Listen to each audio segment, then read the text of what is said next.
I think when Lauryn was like 15 or 16, I gave Lauryn a call. And I said, Lauryn, because I knew Lauryn could sing, and I knew she was with a group called the Fugees. And it baffled me, because I know Lauryn can sing. And I called Lauryn and I said, Lauryn, what are you doing? I said, why aren't you doing a solo album? Why aren't you going to do something, you know, you're a singer and you have such a beautiful voice and you have such an inspirational voice. People would love to hear what you have to say. And she said to me, Whitney, I'm a Fuji and I'm a Fuji forever. I'll never forget that. And it's funny, because she's Lauryn Hill. Once upon a time, Lauryn Hill was a lot like Kendrick Lamar is today. But Miseducation is actually, it's like a metaphor for actually being re-educated, unlearning some bad things, you know what I mean, some things that I may have perceived to be the truth, you know what I mean, that actually weren't. And, you know, and so I termed the phrase miseducation, you know, not because it was a miseducation per se, but just because it was sort of contrary to what the world says is education. She was one of the biggest rappers in the game, both commercially and creatively. Like, she had pop sales and critical love. She was a great MC, a deeply serious person, an artist who was intentional, pro-black, and deeply spiritual. She was one of the faces of her generation. You talk about Public Enemy. I remember when Chuck D said, like, Lauryn's like the female Bob Marley. He was... So it's a little hard to understand how she went from 1998 and the miseducation of Lauryn Hill, where she seems regal and brilliant and spiritual and full of energy and full of ideas. You know, it was a blessing. You know, the entire time was like a complete blessing that there were people not only in New York, Manhattan, Brooklyn, the Bronx, New Jersey, who appreciated our music, but people out here in Amsterdam, you know, people in New Zealand and Australia and Africa were buying records from the Fugees, you know what I mean? How did she go from 1998 being a musical warrior running the game to 2002 seeming like she needed an intervention and was in the midst of a public, messy breakdown? How did you manage to get used to the feeling then? Feeling of being a mega superstar. You know what? I never really adapted being a mega superstar. Like, I was just Lauryn Hill. On the Unplugged album, she says, I'm crazy and deranged. I'm emotionally unstable. She's really going through it, and she's letting us see it.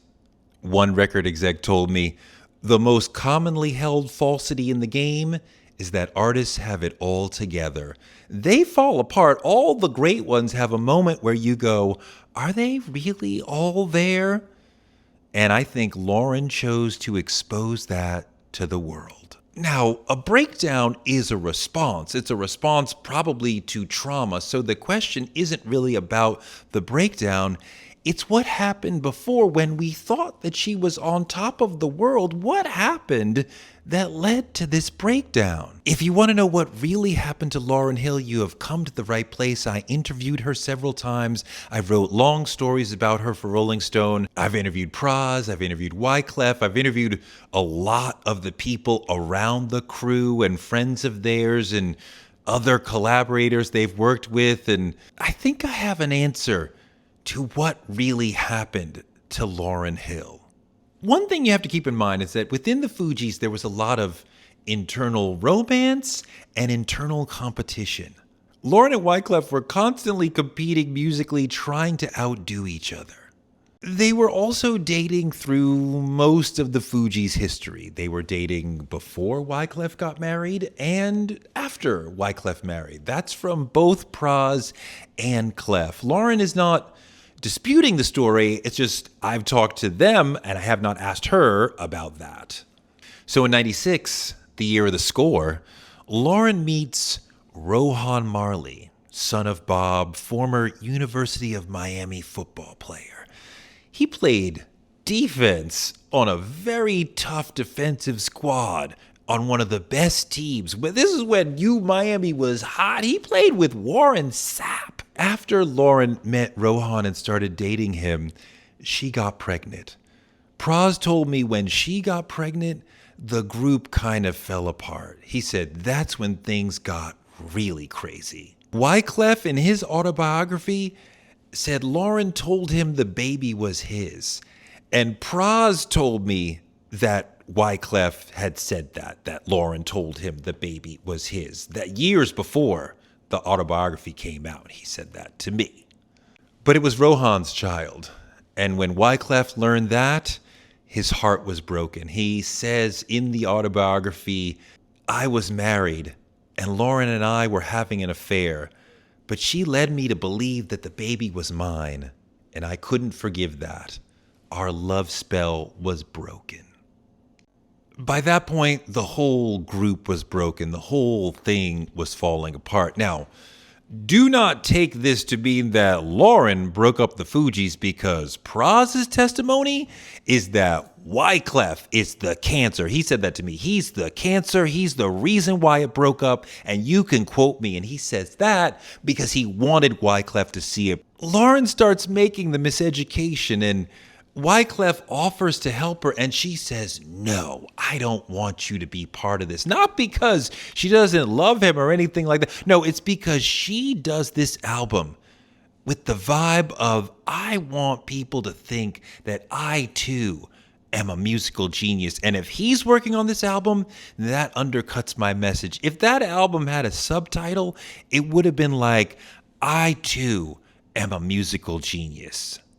You see, the thing is, when they made The Score, the album that went like major platinum and sold all around the world and made them this major pop group and all that international success, the reputation that came out of that, the vibe that the culture had about the Fugees was, Wyclef is a musical genius, Lauryn is an amazing rapper, an amazing singer, an amazing spiritual person, and a gorgeous woman, and Pras is there. And Lauryn was like, wait, what? I'm a musical genius too? Why don't I? Okay, I'll show you. And Miseducation was, I'll show you. Questlove told me the album was based on not being Wyclef's side girl. So Miseducation comes out in 98, and it is an immediate success. It is immediately iconic. It is this massive bomb that hits the culture. Everyone is in love with it. Everyone's in love with Lauryn. Everyone's thinking she's a musical genius because she what? She sings, she raps, she wrote and produced this whole thing? Like, oh my God. Everyone's in love with the album. Everyone's in love with her. She's beautiful and soulful and stylish and spiritual and all the things. And she seems so deep and wise. And I interviewed her several times. She was indeed a deep and wise and serious person. I mean, some artists are here to entertain you, and they'll sing or rap and dance and get you. That is not Lauryn's tribe. Some artists are like spiritual mystics, here to lift you up to another plane of existence. I'm talking about Bob Marley. I'm talking about Prince. I'm talking about Erykah Badu. That is Lauryn Hill's tribe. People didn't just like Lauryn. They admired her. They looked up to her. They wanted to be more like her. If you were in the culture at that time, the vibe was protect Lauryn Hill at all costs. Lauryn was that rare thing, a Black creative artist who is authentic and also extremely commercially successful. She sold like 12 million albums right away and pocketed like $25 million from touring, advances, merch, royalties. She was so hot that Hollywood was dying to include her. She could have been in Charlie's Angels, but Lucy Liu got the job. She could have been in Matrix 2 and 3, but she turned that down too. She turned down a lot of Hollywood jobs, but you know what she did do? She started producing a biopic about Bob Marley. And notice that I said biopic and not biopic, because biopic sounds fucking stupid. I'm fucking with you. Pronounce it however you want. It's your reputation. She's also working on a rom-com set in the world of soul food that would have been called Sauce. She would have starred in that. She also accepted a role in an adaptation of Toni Morrison's Beloved, but had to drop out of that because she got pregnant. Now, I think we see Lauryn approaching Hollywood the same way she approached music. She was intentional, she was pro-black, she wanted to use her platform to talk about black-centric stories and not just go for whatever commercial opportunities come her way. She wanted to focus on things that were meaningful to her, and she wanted to be able to step away from opportunities, even great ones, to put her family first. If Lauryn is anything, she is the queen of having work-life balance, but we'll get into that more later. But then there's also the matter of the lawsuit. Remember how important it was to Lauryn to be seen as a musical genius? Well, being the sole auteur behind Miseducation was part of that for her. It was important for the world to see that she wrote, produced, arranged, and composed this all by herself. But did she? I don't know. We don't know. 4 musicians who worked with her on the album sued her, saying that she had taken credit for songs that they had written. I know sometimes in the studio, it's like a group of people and a star are jamming, and then an idea pops up and the star says, "Ooh, that was good. Use that. Build on that."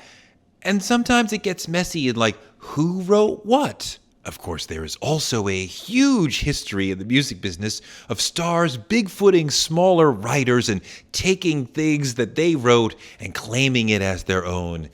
Even Prince did that. Prince was working on a song that would become Kiss, but he didn't like the way that it was going, and he gave it to Brown Mark. You work on it. He was working on some project at the time, and Brown Mark changed it and added that undercurrent, that beat sort of thing that goes under it that we're all like in love with.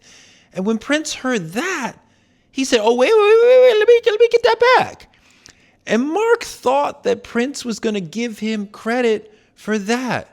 But he didn't. And Kiss is one of the biggest songs of the century. So that would have been worth tens of millions of dollars for Brown Mark. That sort of thing happens all the time in the music business. So I don't know what really happened here, but we do know how Lauryn felt about it. She was advised to settle this thing early and make it go away, but she refused because she wanted the world to see that she alone produced this album and created this album and wrote this album. But that meant then she had to go into depositions with lawyers and explain to them her creative process, and that was deeply painful to her. A friend of hers told me that shit, the deposition, that shit fucked her up. Finally, Lauryn agreed to sue, and it was deeply humbling and embarrassing to her and undercut the case in her mind about her being a musical genius. Out here in the real world, there is no case, there is no argument. She is absolutely a musical genius and proved that repeatedly. But did she believe that she had proved it? After the lawsuit and the settlement, she was no longer sure. But there's a little more to it than that. Miseducation was a gigantic out-of-the-park success, which led to depression and a breakdown. And I think we've seen that pattern before in some artists, some celebrities, especially some big, huge black celebrities. Dave Chappelle comes to mind as somebody who made a huge amount of money, was doing exactly what he wanted to do creatively as far as Chappelle's show, but he has a breakdown and walks off the show in the midst of a crisis of confidence and conscience and runs to South Africa. And when I interviewed Dave about all of that, he said, "You've seen this before. Mariah Carey did this. Martin Lawrence did this." He talked about sometimes you see these black celebrities have a huge success and then have a breakdown. You had this perfect vehicle for your talents. There's millions of us who are cheering you, buying your DVD, talking about, "Oh my God, Dave said this, Dave said that." You've seen this happen to people before. Mariah Carey's departure from her last deal, didn't it happen right after she made a highly publicized $100 million deal? And what did she say about it? She said, "I found myself micromanaging my career, same way I'm doing, and she said it was as if everybody was working against me, which is damn near exactly what I ended up saying. So this is not an unusual thing. You see these things happen all the time, and I think I was pretty clear without being disparaging about these things, because you don't want to publicly disparage a major corporation. I can't afford litigation with these people. Right. So, you know, I didn't like the way things were going. I left. I'm grateful I didn't get sued. Now they're going to air the shit that I wish that they wouldn't air. And there's nothing I can do about it. So, listen, man, I will say this. Walking away from $50 million, not the easiest thing in the world to do. It's almost like sometimes when people finally get to that plateau of super success, which they've been working for years, it comes at them, or pressure comes at them like an emotional sledgehammer, and it's hard to keep going, and they have a breakdown. And I know it's easy to say, well, you know, you wanted that success, and they did. But sometimes achieving the success that you've wanted is hard. I know it sounds weird to say that. But Lauryn gives us a deeper clue to what was going on with her on Unplugged. She says, I had created this public persona, this public illusion, and it held me hostage. I couldn't be a real person because you're too afraid of what your public will say. At that point, I had to do some dying. I had created this public persona, this public illusion, and it held me hostage. Like I couldn't be a real person because you're too afraid of, of what your public will say. And at that point, I had to do some dying. That is as clear a conversation about the prison that fame can be as I've ever heard. And I know many of us are dying to be rich and famous and don't have any empathy or whatever, but Lauryn created a very high standard for Lauryn, and living up to that standard, someone who is Vogue cover stylish and also Assata Shakur spirit warrior and also deep philosopher. It was hard for Lauryn, mom of multiple kids, to live up to being Lauryn, and that became a massive amount of pressure for her. On top of having to take care of a growing number of kids, she also had a number of her family members on her payroll who were working for her, which is an extraordinary amount of pressure, especially for a creative artist, because, okay, that album succeeded, but I got to get up and do it again and make another great album and another great tour so that these people who are related to me can continue to eat and have their livelihood. That is an extraordinary amount of pressure. I talked to Questlove about that, and he said to have your whole family depend on you for their well-being, that can be a lot of pressure. He said, if I was in that situation, I would snap. A friend of Lauryn's told me, I think Lauryn grew to despise who Lauryn Hill was. Not that she despised herself as a human being, but she despised the manufactured international superstar magazine cover girl who wasn't able to go out of the house looking a little tattered on a given day. Because Lauryn is such a perfectionist, she always sought to give the fans what they wanted. So a simple run to the grocery store had to have the right heels and jeans. Artists are a lot more calculating than the public sometimes knows. It doesn't happen by accident that the jeans fall the right way, the hat is cocked to the side just so. All that stuff is thought about. And Lauryn put a lot of pressure on herself after all that success. And then one day, she said, fuck it. I mean, she feels herself in the prison of celebrity and fame. She's depressed and feeling betrayed and upset, and she's looking for a way to escape. And then she met a tall black man in his 40s, a religious figure named Brother Anthony. Within 3 months, she was going to Bible study with him 3-4 times a week and starting a lot of her sentences with the phrase, Brother Anthony says. One of her friends said that Brother Anthony taught her She should be whoever she wants to be because she doesn't owe her fans anything. God didn't create us to be beholden unto people and entertain them. God holds us to be the people we want to be. I think you could see how liberating that idea would be to someone like Lauryn, who felt trapped in a prison of fame. Lauryn and Brother Anthony quickly became inseparable. No one is saying that they were dating, but he was a big, important bridge in helping her get out of the life that she wanted to escape. She once told MTV, "I met someone who has an understanding of the Bible like no one else I ever met in my life. I just sat at his feet and ingested pure scripture for about a year." But people who actually heard what Brother Anthony was talking about were like, he's kind of bizarre. Nobody knew exactly what church he was at or what sect he was from. And Pras said Brother Anthony was definitely on some other shit. I had a tape of his teachings. That shit is ill. Fucked me up. I can't really explain it.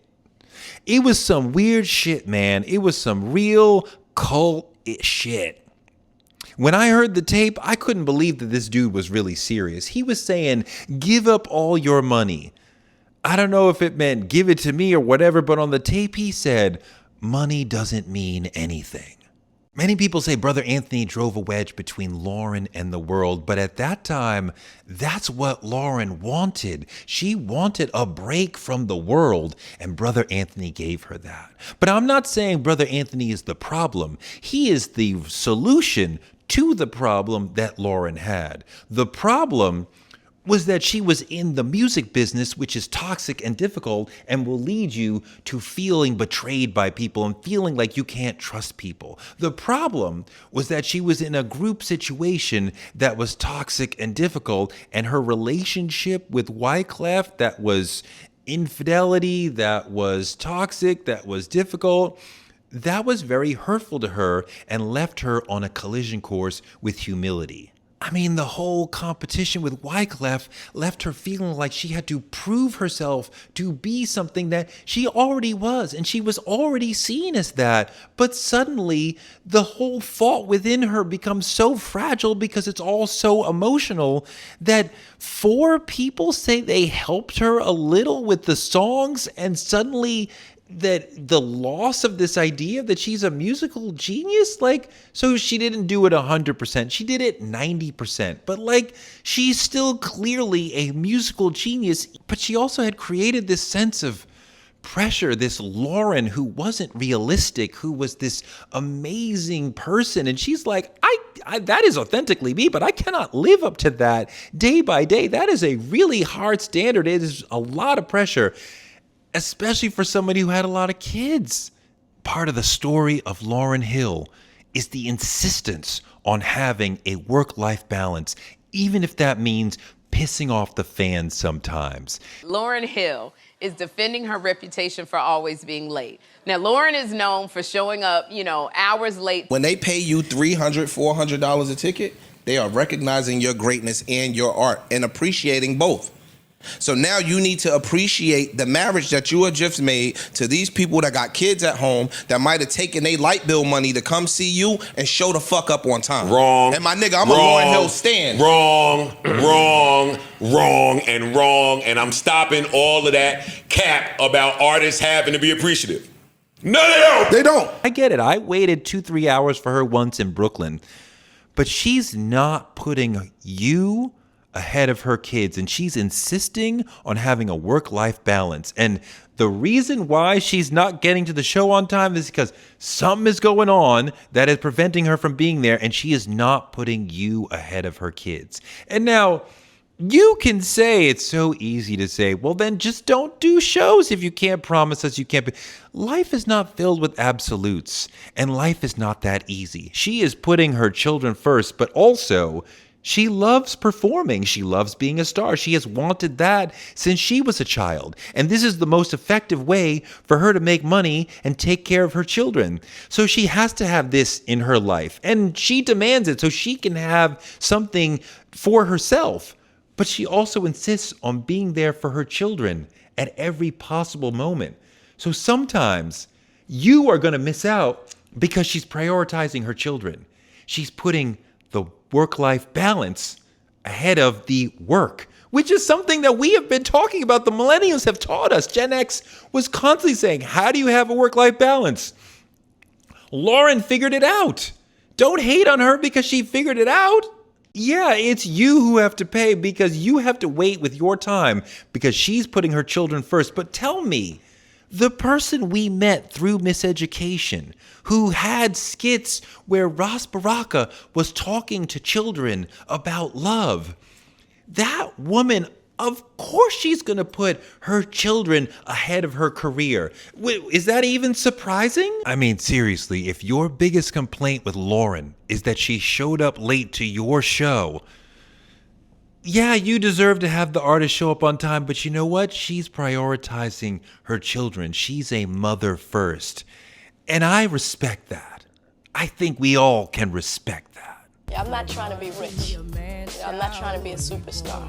And we love you. That every day, girl. Thank you. Thank you so much for watching this. Please like, subscribe, and comment below what other music stories you want to hear me tell.